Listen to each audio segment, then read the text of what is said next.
মাঝে বহুটি হেরাই গেলি গো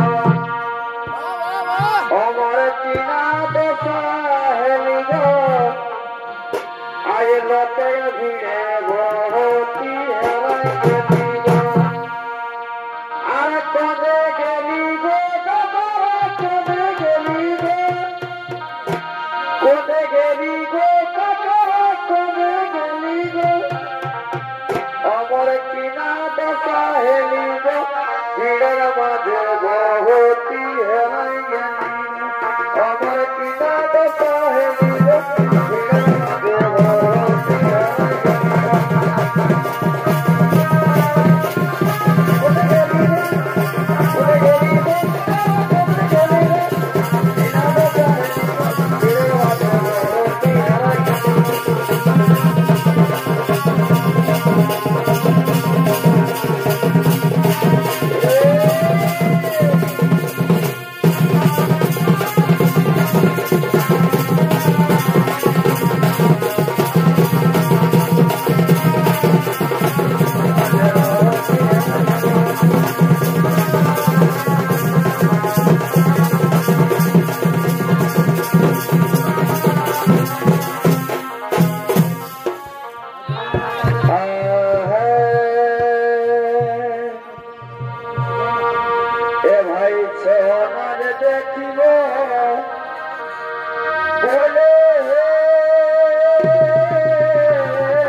नमस्कार उपस्थित भद्र महोदय ও আমার স্নেহের ছোট্ট ছোট্ট ভাই ও বোনেরা আপনারা অযথা গোলমাল না করে এলোমেলো ভাবে ঘোরাঘুরি না করে মেলায় শান্তি শৃঙ্খলা বজায় রেখে নিজেকে জায়গা নিয়ে ধৈর্য সহকারে বসে যাও। এরপর চর্যা আদিবাসী ছড়িতবাড়ি সম্প্রদায়ের পক্ষ থেকে আমরা তিলকে নিবেদন শুরু করতে চলেছি আর বিশেষ করে নয় তাই আপনাদের মঞ্চে যে ছড়িত নৃত্য শুরু করতে চলেছি সম্পূর্ণ শিব পুরাণ অবলম্বনে এক মহান ধর্মমূলক পালা। সেই ছড়িত জাতির নাম হল চতুর্দশীর ব্রত ও যমশিবের সেই চরিত্র নাটের নাম হল শিব চতুর্দশীর ব্রত ও যমশিবের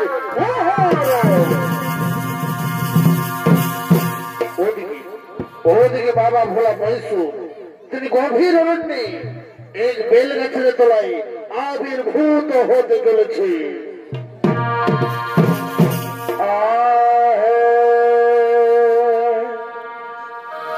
আজকের এই শুভ দিনে আর সুসর্গে আতি যাবে রনে আজকে এই শুভ দিনে আর সুসর্গাতি যাবে রনে সে তরণে যাবে কিসের কারণে দেখিব আমি সময়নে সে তরণে যাবে কিসের কারণে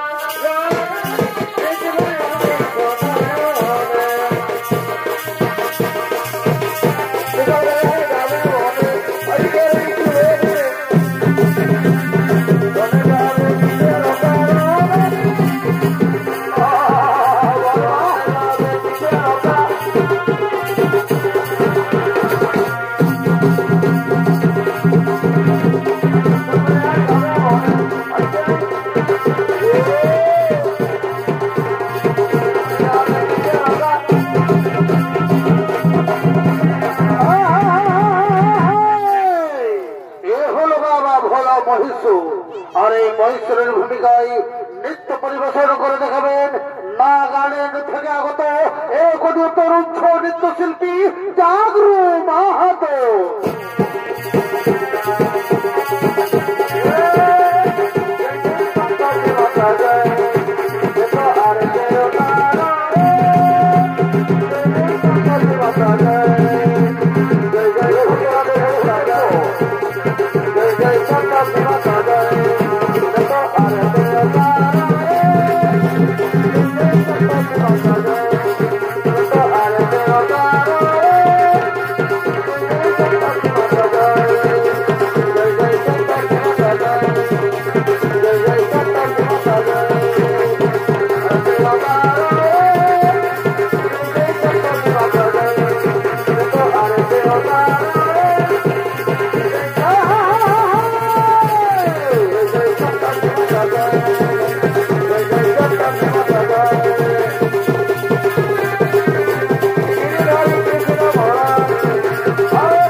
বাবা ভোলা মহীশূর তিনি বেল গাছের তলায় আবির্ভূত হতে চলেছে।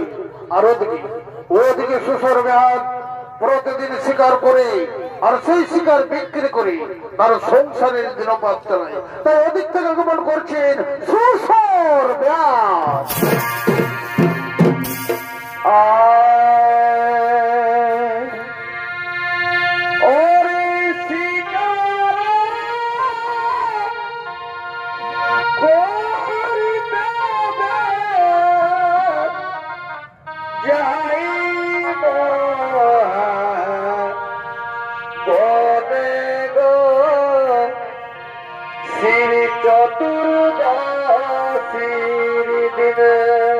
পরে বা সে তো কিছুই নয় জানে গো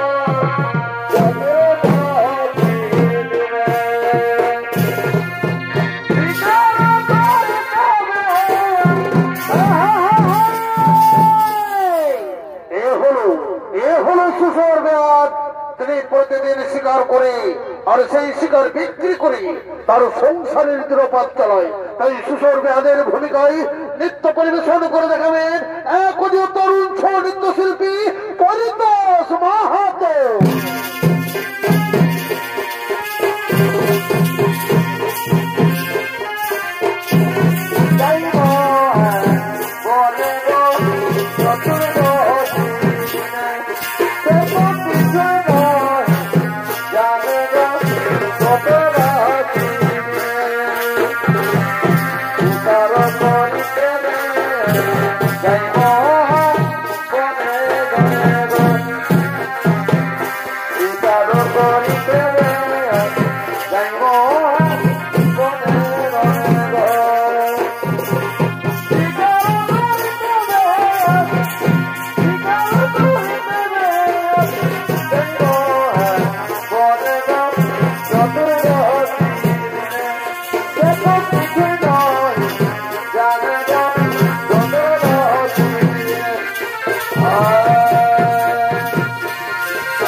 আমি এই মুহূর্তে তাকে শিকার করবো আর সেই শিকার বিক্রি করে আমার সংসারের দিনপাত চালাবো। আমি এই মুহূর্তেই শিকার করে ফেলি সেই পাখিটিকে।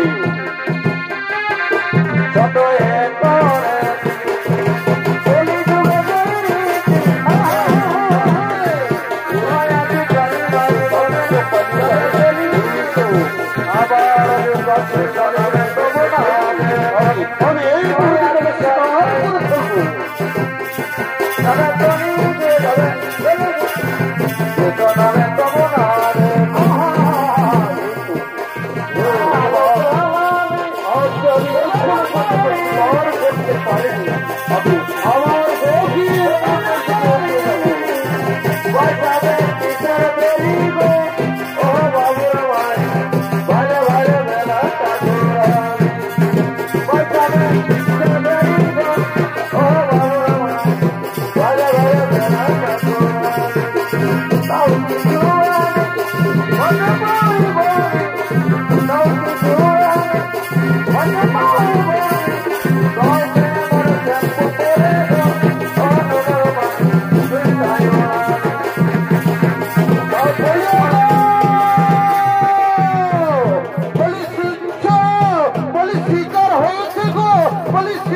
আমি কিন্তু এখনো পর্যন্ত স্বীকার করতে পারিনি গো। তাহলে কি হবে আমাদের উপায়? আজকে আমরা 7 দিন অনাহারে রয়েছি, আমার এই শিশু সন্তানের মুখ কিছু অন্ন তুলে দিতে পারবি? শুনবে আমি যখন আজ 7 দিন অনাহারে রয়েছ আর কিছুক্ষণ ধৈর্য ধরো, আমি নিশ্চয়ই শিকার করে বাড়ি ফিরবো। সেই সময় একসঙ্গে খাবার খাবো। হ্যাঁ ঠিক বলেছ, তাই করছি। আমরা তারা একটু কষ্ট করে থাকি, তুমি শিকার করে মনের আনন্দে বাড়ি ফিরে আসবে। এই কথা বেয়াদনি, তাই হবে বেয়াদনি, তুমি যাও। আমি যতক্ষণ শিকার করছি ততক্ষণ পর্যন্ত বাড়ি ফিরে যাবো না।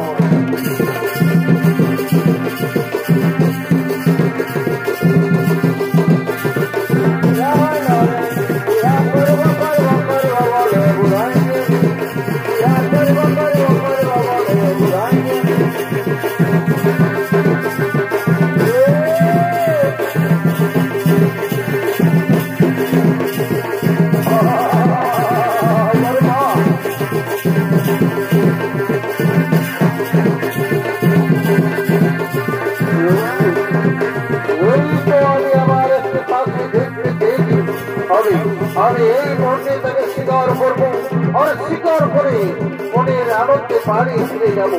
ওই তো ওই দিকে দেখতে পেয়েছি।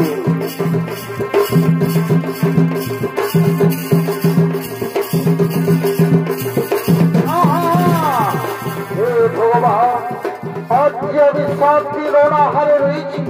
আমার স্ত্রী সন্তান কিচ্ছু 7 দিন খেতে পাইনি। আমি যে আজ কি করবো? না, এ তো সন্ধ্যা হয়ে এসেছে। আজ আমি কিছুতেই বাড়ি ফিরবো না।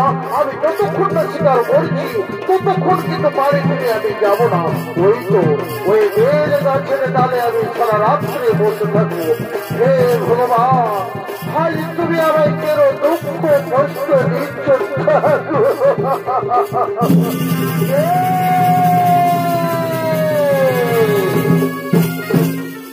তুমি আজ শিব চতুর্দশীর দিনে আমার মস্তকের উপরে জল ঢেলেছ? কে তুমি? প্রভু, আমি এক ব্যাধ প্রভু, আমি এক শিকারী। আমি প্রতিদিন শিকার করি, আর সেই শিকার বিক্রি করে আমি আমার সংসারের দিনপাত চালাই প্রভু। তাই আজ 7 দিন অনাহারে রয়েছি। আমার স্ত্রী সন্তানের মুখে অন্ন তুলে দিতে পারিনি। তাই চিন্তা করতে করতে আমার নয়ন থেকে অস্ত্র ছাড়া ঝরে পড়েছে আপনার মস্তকের উপরে। আপনি আমায় ক্ষমা করুন প্রভু, আপনি আমায় ক্ষমা করুন প্রভু। শুনবে, আজ শিব চতুর্দশীর দিন। আজ তোমার কিছুতেই শিকার হবে না। আজ সমস্ত মানুষকে নিরামিষ ভোজন করতে হয়। শুনবে, আজ তুমি শিব চতুর্দশীর দিনে আমার মস্তকের উপরে জল ঢেলেছ। তাই তুমি মহা ধর্মিষ্ঠ পুরুষ। আজকে তুমি নিরামিষ ভোজন করো, তুমি মহা ধর্মিষ্ঠ পুরুষ। আর শুনবে, আজ তোমার শিকার হবে কাল কি? হে প্রভু, তাহলে কি আজকে আমার শিকার হবে না? আমার শিকার হবে কালকে। হে ব্যাস, আজ শিব চতুর্দশীর দিন। আজকে সমস্ত মানুষকে নিরামিষ ভোজন করতে হয়।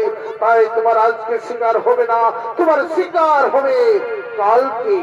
আমি এখন আসি ব্যাস, আমি এখন আসি। আবার দেখা হবে ব্যাস, আবার দেখা হবে।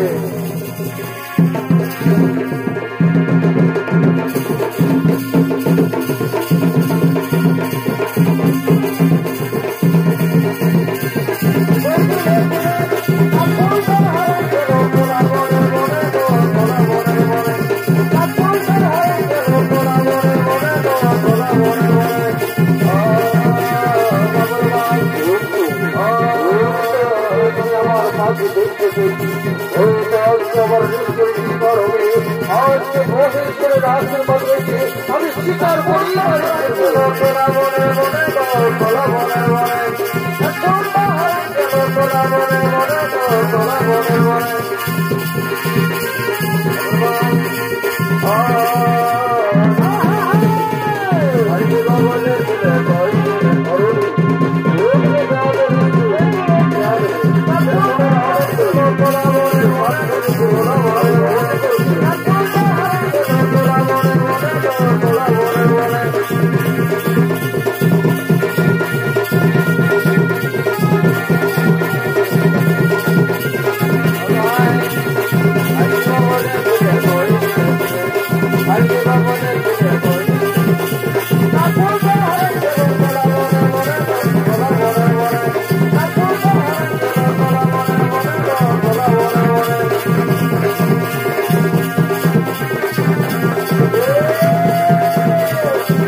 উপহার করেছি বেয়াদনি। আজ আমাদের খুব আনন্দের দিন বেয়াদনি। আজ আমরা সব দিয়ে রওনা হবে তুমি তাই নাম যাও। তুমি তাড়াতাড়ি রান্না করো, রান্না করে আবার তুমি খেতে দাও। হ্যাঁ, আমি এক্ষুনি রান্না করছি। তুমি কই গাছের তলায় বিশ্রাম করো। এই বছর বেয়াদনি তাড়া হয়ে আমি গাছের তলায় বিশ্রাম করছি। যাও যাও, তুমি তাড়াতাড়ি রান্না করে আবার খেতে দাও।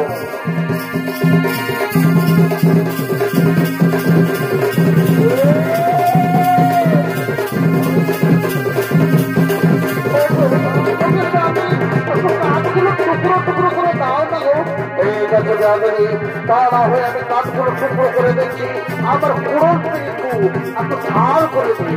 ঠিক আছে,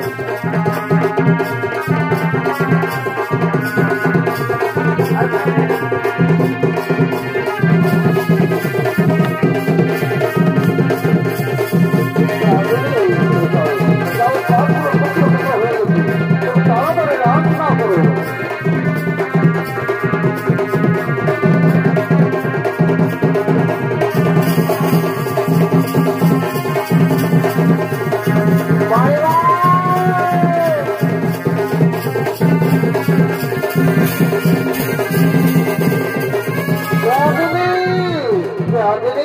রান্না হয়েছে বেয়াদনি। আমি এখানে অনেক ধরিয়েছি, তুমি একটু গাছের তলায় বিশ্রাম করো না, রান্না হওয়ার সঙ্গে সঙ্গে আমি তোমায় দেখে দেবো। এই গাছে বেয়াদনি তাড়া হয়ে আমি গাছের তলায় বিশ্রামই করছি, তুমি রান্না হওয়ার সঙ্গে সঙ্গে যেন আমায় দেখে দেবো। আমি আর খিদির জ্বালা সহ্য করতে পারছি না। আমি সঙ্গে সঙ্গে তোমায় দেখে দেবো।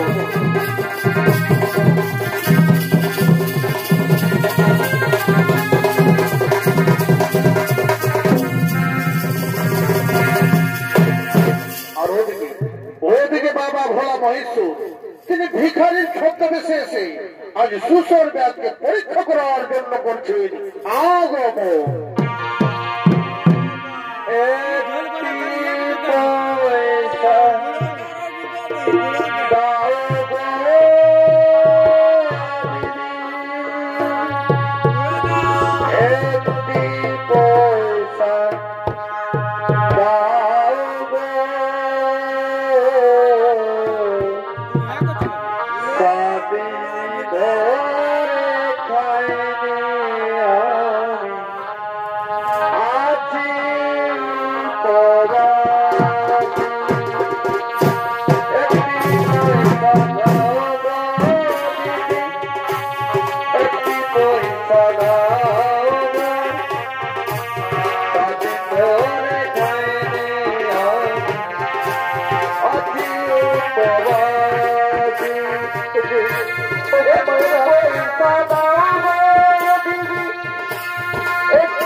পয়সা ভিক্ষা দেবে দেবো, আজকে আমরা 7 দিন কিচ্ছু খাইনি, তোমরা আমাদের একটি পয়সা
দেখা যাচ্ছে বাবা, মনে হয় কেউ কিছু রান্না করছে।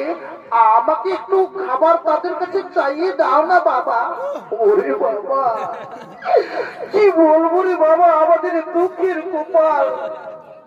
হে ভগবান, তুমি আজ কেন আমাকে মানুষ রূপে জন্ম দিলি ঠাকুর? তুমি তো আমাকে পাখি রূপে জন্ম দিতে পারতে। আজ তুমি কেন ভিখারি সাজালি ঠাকুর? বলি শুনছ, কে আছো ওখানে? আমরা একটু ধোঁয়ার আভাস দেখতে পেয়েছি। তোমরা যদি কিছু রান্না করে থাকো তাহলে আমার এই শিশু সন্তানটাকে কিছু খেতে দাও না। কে কে ডাকে আমাদের ঘন ঘন? ও দেখেছো বেয়াদিনী, দেখেছো আমরা অনেক কষ্ট করে 7 দিন পর শিকার পেয়েছি। আমাদের রান্না হওয়ার সঙ্গে সঙ্গে ভিক্ষুক আমাদের বাড়ির দিকে আসছে। যাও বেয়াদিনী, তাকে বলে দাও যে আমাদের বাড়িতে কিচ্ছু খাবার নেই। না না স্বামী, না, এই কথা মুখে উচ্চারণ করো না গো। আজ যদি আমরা এই ভিক্ষুককে খালি হাতে ফিরিয়ে দিই তাহলে যে আমরা ভগবানের কাছে মহা পাপের পাপী হব। তুমি এই কথা বলো না স্বামী। ঠিক বলেছ বেয়াদিনী, তুমি ঠিক বলেছ। আজ যদি আমরা ভিক্ষুককে খালি হাতে ফিরিয়ে দিই তাহলে ভগবানের কাছে মহা পাপের পাপী হবো, তাই না? শোনো বেয়াদিনী, তুমি যেটুকু রান্না করেছো তা না হয় আমরা 4 জনে ভাগ করে খেয়ে নেবো। যাও যাও, তুমি ভিক্ষুককে তাড়াতাড়ি ডেকে নিয়ে এসো। এসো এসো ভিক্ষুক, এসো, আমি তোমাদের কিছু অন্ন খেতে দেব। এসো। আমাদের আমাদের তোমরা কিছু খাবার খেতে দেবে? মাগো, আমরা যে 7 দিন কিচ্ছু খাইনি, তুমি দাও না, আমাদের তাড়াতাড়ি খেতে দাও। আমার এই শিশু সন্তানদের খিদের জ্বালায় ছটফট করছে। হ্যাঁ, বসো বসো, তোমার জন্য এক্ষুনি খাবার নিয়ে আসছি। বেয়াদিনী, যাও তাড়াতাড়ি রান্না করা খাবার নিয়ে এসো। এই ভিক্ষুকদের তাড়াতাড়ি খেতে দাও, তারা খিদের জ্বালায় ছটফট করছে। আমাদের আমাদের এই বাটিটাতেই খাবার দাও না গো, আমরা আমাদের এই বাটিটাতেই খাবার খাবো। এই নাও, এই নাও ভিক্ষুক, এই নাও, তুমি পেট ভরে খাবার খেয়ে নাও। আজ আমাদের কি সৌভাগ্য, আজ আমরা 7 দিন পর অন্ন খেতে পাচ্ছি।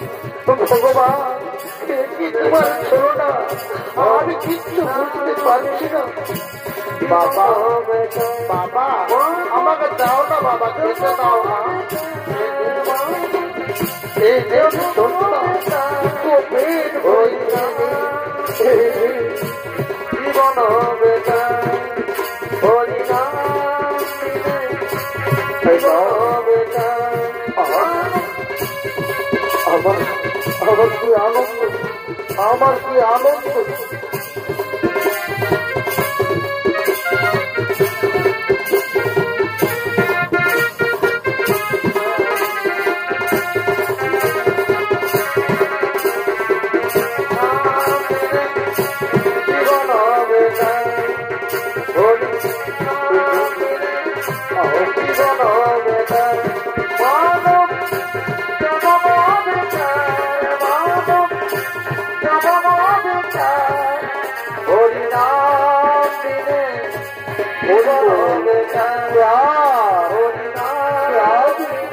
আমার প্রেরণ হয়েছে আমি আবার নিজ গৃহের দিকে ফিরে যাইবে। আর ঠিক আছে ভিক্ষু, তুমি আসো, মনের আনন্দে তোমার গৃহে ফিরে যাও।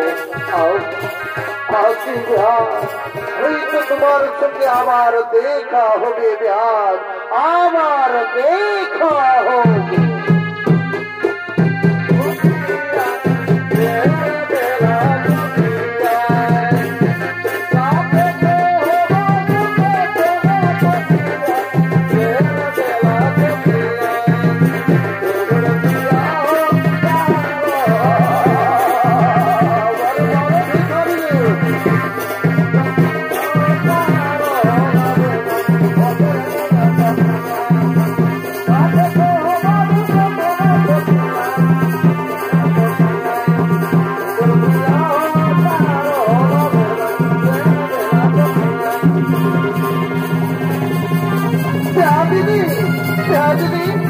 আবার যে বুকের মধ্যে ঘন ঘন যন্ত্রণা আসছে বেয়াদিনী, আবার যে বুকের মধ্যে ঘন ঘন যন্ত্রণা আসছে বেয়াদিনী,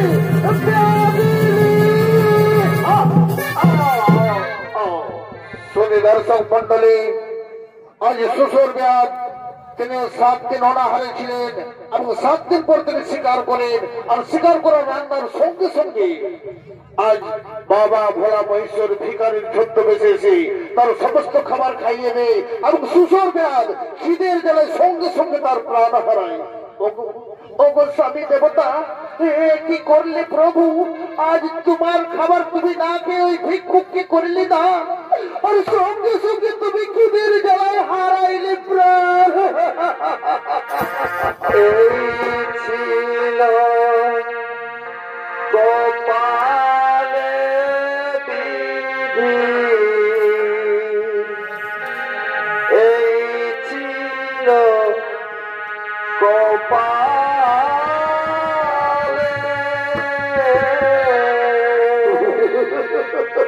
হাতের সাকাশে ধরে সিঁদুর কেন মুছে দিলে?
আর ওদিকে সঙ্গে সঙ্গে যমরাজ এই মৃতদেহ নিয়ে যাওয়ার জন্য করছেন আগমন।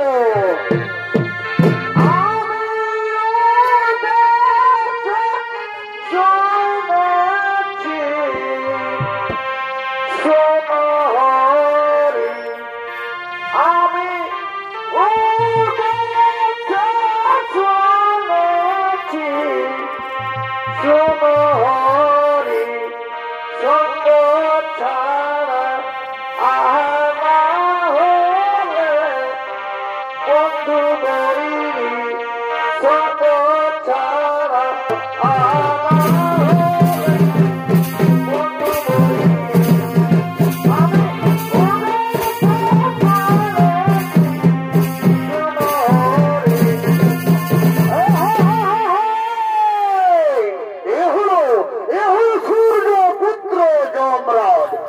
যমরাজের ভূমিকায় নৃত্য পরিবেশন করে দেখাবেন আপনাদের সকলের অতি সুপরিচিত স্বর্গীয় পদ্মশ্রী গম্ভীর সিং মুন্ডার বড় ছেলে ওস্তাদ কার্তিক সিং মুন্ডা। ওস্তাদ কার্তিক সিং মুন্ডার এই এক পালিত পুত্র, এক অতি তরুণ শিল্পী তথা ঝাড়খণ্ড সুরক্ষণ নৃত্যশিল্পী বিষ্ণুজিৎ ওরা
আজ আমি এই মৃতদেহ আমার বাহন উপরে চাপিয়ে দেবো সেই জমালে। কোথায় কোথায় মন্ত্রী সভাপতি সলগন সে ঘুরে ঘুরে আমার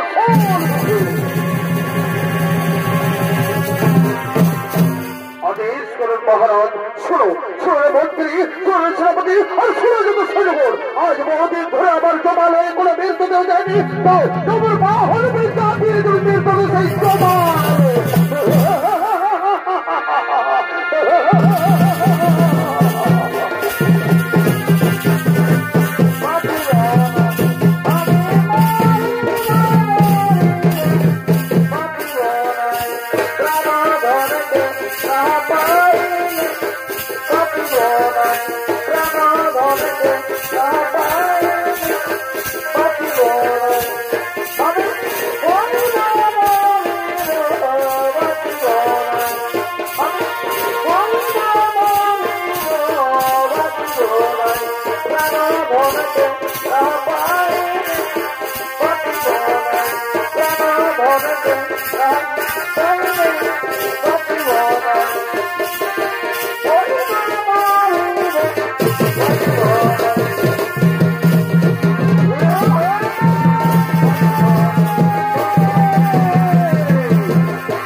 তোমার সেই জমাল কি বলেন মহেশ্বর? আপনি তো জানেন যে মানুষ মারা যায় তার মৃতদেহকে জমালয়ে নিয়ে যাওয়ার অধিকার থাকে একমাত্র যমরাজের। তাই আমি এই সুস্বর্গদের মৃতদেহকে নিয়ে যাব আমার সেই জমালয়ে। না, তা হই না যমরাজ। যদি তুমি সুস্বর্গদের মৃতদেহকে তোমার জমালয়ে নিয়ে যেতে চাও তাহলে আমার সঙ্গে যুদ্ধ করো, যুদ্ধে আমাকে পরাস্ত করো, তারপর তুমি সুস্বর্গদের মৃতদেহকে নিয়ে যাবে তোমার সেই জমালয়ে। হ্যাঁ, তবে তাই হোক, তাই হোক অস্ত্র করুন। আমি আপনাকে যুদ্ধে পরাস্ত করে সুস্বর্গদের মৃতদেহকে নিয়ে যাবো আমার সেই জমালয়ে।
আমি আপনার কাছে পরাস্ত মহেশ্বর, আমি আপনার কাছে পরাস্ত। শোনো যমরাজ, তুমি হয়তো জানো না যে সমস্ত মানুষ মারা যায় তাদের সবাইকে তোমার জমাবে নিয়ে যাওয়া হয় না।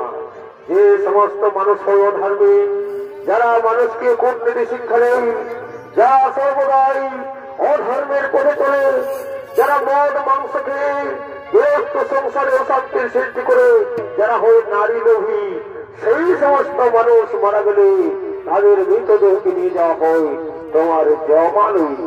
আর যে সমস্ত মানুষ হয় ধার্মিক, যারা রামায়ণ মহাভারত বেদ গীতা পাঠ করে, যারা মানুষকে সর্বদাই সৎ শিক্ষা দেয়, যারা ধর্মের পথে চলে, যারা সর্বদাই হরিনাম সংকীর্তন করে, সেই সমস্ত মানুষ মারা গেলে তাদের মৃতদেহকে নিয়ে যাওয়া হয় সেই লোকে কিংবা দেশ লোকে। এই শ্বশুরবেদ ছিলেন পরম ধার্মিক মহাপুরুষ। তিনি সেই চতুর্দশীর দিনে সম্পূর্ণ ব্রত পালন করে আমার মস্তকের উপর চোখের জল ফেলেছিল। তাই এই শ্বশুরবেদের মৃতদেহকে আমি নিয়ে যাব আমার শিব লোকে। ঠিক আছে মহেশ্বর, আপনি শ্বশুরবেদের মৃতদেহকে নিয়ে যান আপনার শিব লোকে। আমি খালি হাতেই ফিরে যাই, আমি খালি হাতেই ফিরে যাই, আমি খালি হাতেই ফিরে যাই।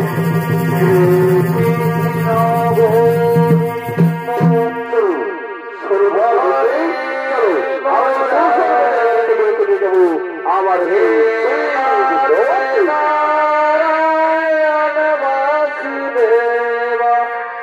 শ্রী কৃষ্ণ গোবিন্দ হরে মুরারি, হে নাথ নারায়ণ বাসুদেব। শ্রী কৃষ্ণ গোবিন্দ হরে মুরারি, হে নাথ নারায়ণ বাসুদেব। শ্রী কৃষ্ণ গোবিন্দ হরে মুরারি, হে নাথ নারায়ণ বাসুদেব।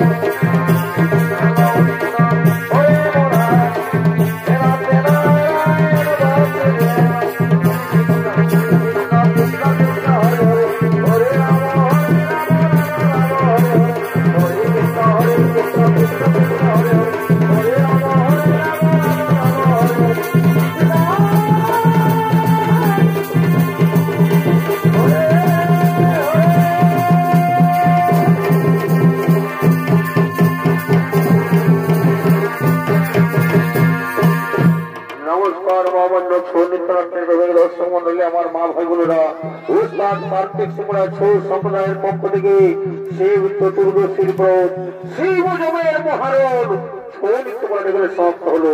জয় শিব শম্ভু, জয় শিব শম্ভু। নমস্কার, নমস্কার।